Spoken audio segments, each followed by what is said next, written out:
അധികാരമേറ്റ ദിവസങ്ങൾക്കുള്ളിൽ ഉറപ്പു നൽകിയ വാഗ്ദാനങ്ങൾ ഓരോന്നായി പാലിക്കുകയാണ് തമിഴ്നാട് മുഖ്യമന്ത്രി വിജയ്. തമിഴ്നാട്ടിൽ വീട്ടമ്മമാർക്ക് കൊടുക്കുമെന്ന് പറഞ്ഞ പ്രതിമാസ വേതന പദ്ധതിയിൽ ഈ മാസത്തെ വിഹിതം വിജയ് സർക്കാർ കൈമാറി. തമിഴ്നാടിൻ്റെ പുതിയ മുഖ്യമന്ത്രിയായി ചുമതലയേറ്റ് ദിവസങ്ങൾക്കുള്ളിൽ വിജയ് കലീസ മകളർ ഉറുമൈ തുക ഈ പദ്ധതിയിൽ ഉൾപ്പെട്ട വനിതകൾക്ക് ആദ്യ ഗഡുവായ 1000 രൂപ രാവിലെ ബാങ്ക് അക്കൗണ്ടിൽ എത്തിച്ചു. പദ്ധതിയിൽ ചില മാറ്റങ്ങൾ വരുമെന്ന് ഇന്നലെ വിജയ് സർക്കാർ അറിയിച്ചിരുന്നു. 60 വയസ്സിന് മുകളിൽ പ്രായമുള്ളവരെ വാർദ്ധക്യ പെൻഷൻ പദ്ധതിയിലേക്ക് മാറ്റി പ്രതിമാസം 1500 രൂപ നൽകാൻ ആലോചനയുണ്ടെന്നും സൂചന.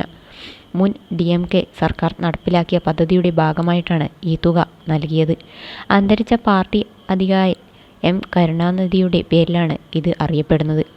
അർഹരായ കുടുംബങ്ങൾക്ക് വാർഷിക വരുമാനം 2.5 ലക്ഷം രൂപയിൽ താഴെയായിരിക്കണം. കൂടാതെ അവർക്ക് 5 ഏക്കറിൽ താഴെ തണ്ണീർത്തടമോ 10 ഏക്കറിൽ താഴെ വരണ്ട ഭൂമിയോ ഉണ്ടായിരിക്കണം.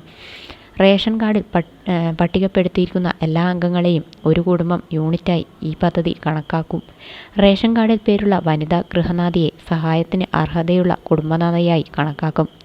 21 വയസ്സിന് മുകളിലുള്ള ഒന്നിലധികം സ്ത്രീകളുള്ള കുടുംബങ്ങൾക്ക് ഒരു അപേക്ഷകനെ തിരഞ്ഞെടുക്കാം.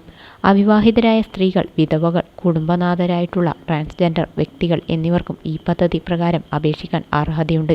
2500 രൂപയായിരുന്നു വിജയിയുടെ തെരഞ്ഞെടുപ്പ് വാഗ്ദാനം. ഇതോടെ പദ്ധതിക്കായി ചെലവഴിക്കുന്ന പ്രതിവർഷ തുകയുടെ തോത് 14,411 കോടിയിൽ നിന്നും 36,029 കോടിയായി ഉയരും. ഇതിലൂടെ 21,617 കോടി രൂപയുടെ അധിക ബാധ്യതയാണ് സംസ്ഥാനത്തിനുണ്ടാവുക.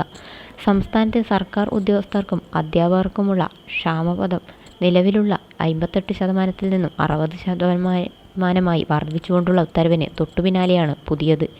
വർധനവ് 6 ജനുവരി മുതൽ മുൻകാല പ്രാബല്യത്തിൽ ഉണ്ടാകുമെന്നും ഉത്തരവിൽ പറഞ്ഞിട്ടുണ്ട്. തമിഴ്നാട്ടിലെ ഏകദേശം 16 ലക്ഷം പേർക്ക് ഗുണകരമാകുന്നതാണ് ഈ ഉത്തരവ്.